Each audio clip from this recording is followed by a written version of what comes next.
semua, gimana nih kabarnya? Semoga kalian dalam keadaan sehat ya. Hari ini aku Angel bakal ngajak kalian belajar mengenai ketenagakerjaan. Nah, siapa yang udah gak sabar nih? Ya udah, simak baik-baik video ini ya.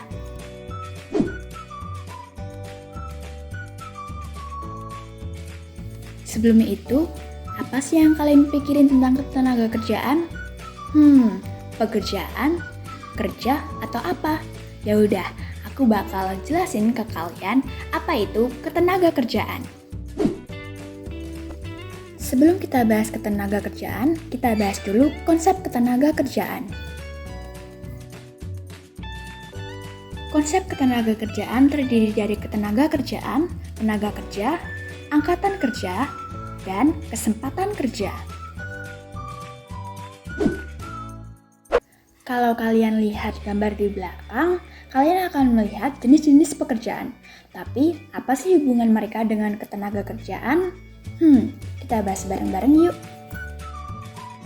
Dalam Undang-Undang Nomor 13 Tahun 2003, yang dimaksud ketenagakerjaan adalah segala hal yang berhubungan dengan tenaga kerja pada waktu sebelum, selama, dan sesudah masa kerja. Dalam undang-undang tadi disebutin tentang tenaga kerja. Tapi, apa sih tenaga kerja itu? Yuk simak baik-baik penjelasan dari aku. Menurut Undang-Undang Nomor 13 Tahun 2003, Pasal 1 Ayat 2, yang dimaksud tenaga kerja yaitu setiap orang yang mampu melakukan pekerjaan guna menghasilkan barang atau jasa, baik untuk memenuhi kebutuhan sendiri maupun kebutuhan masyarakat. Tenaga kerja dibedakan menjadi 4. Yang pertama, menurut sifatnya. Yang kedua, menurut fungsi pokok dalam perusahaan. Ketiga, menurut kualitasnya. Dan yang terakhir, menurut hubungan dengan produk. Yang pertama, tenaga kerja menurut sifatnya.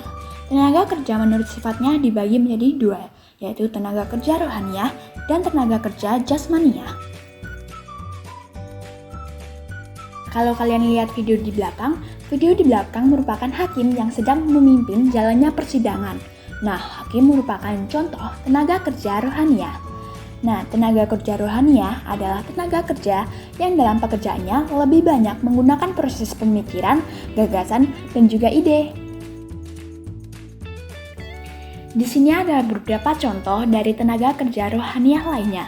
Yang pertama ada manajer, yang kedua ada konselor, dan yang terakhir ada pengacara. Nah, ibu tersebut merupakan contoh tenaga kerja jasmaniah karena ibu tersebut bekerja sebagai montir. Tenaga kerja jasmaniah adalah tenaga kerja yang melakukan pekerjaannya menggunakan tenaga fisik.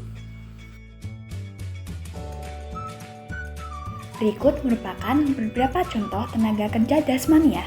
Yang pertama ada supir, yang kedua ada petani, dan yang terakhir ada kurir. Dan masih banyak contoh-contoh lainnya. Selanjutnya ada tenaga kerja menurut kualitasnya. Tenaga kerja menurut kualitasnya dibedakan menjadi 3. Yang pertama tenaga kerja terdidik, yang kedua tenaga kerja terlatih, dan yang terakhir tenaga kerja tidak terdidik dan tidak terlatih. Yang pertama ada tenaga kerja terdidik. Tenaga kerja terdidik adalah tenaga kerja yang mempunyai pendidikan yang tinggi sehingga ahli di bidangnya.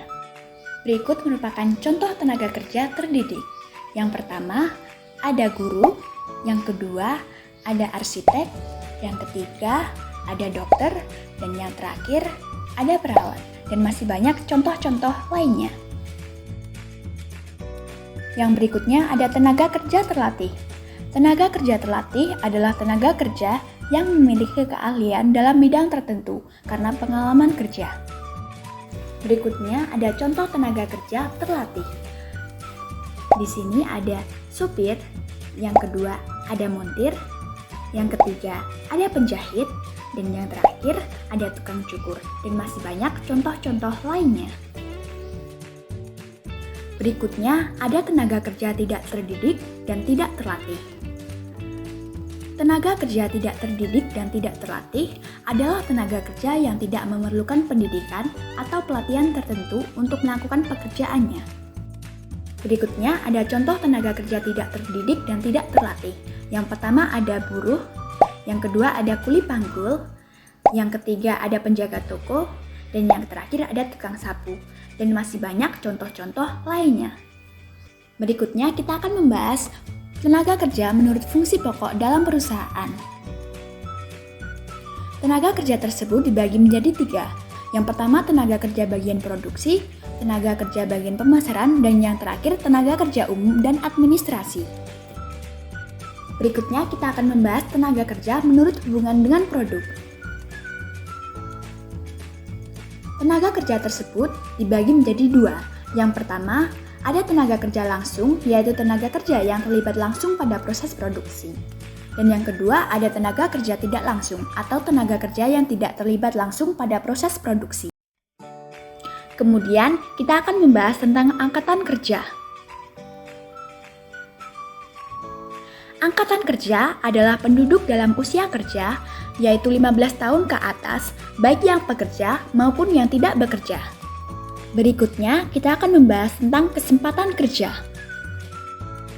Kesempatan kerja merupakan suatu keadaan yang menggambarkan tersedianya lapangan kerja yang siap diisi oleh para pencari kerja.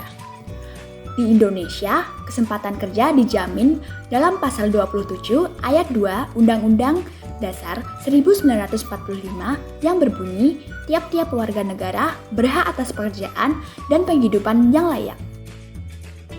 Gimana nih? Kalian makin paham kan tentang apa itu ketenaga kerjaan? Semoga kalian makin paham ya. Oh ya, sebelum video ini berakhir, aku mau kasih kalian satu soal. Semoga kalian bisa jawab ya. Kalian perhatikan gambar di belakang. Menurut kalian, pilot termasuk tenaga kerja menurut kualitasnya berdasarkan apa ya? Tulis di kolom komentar.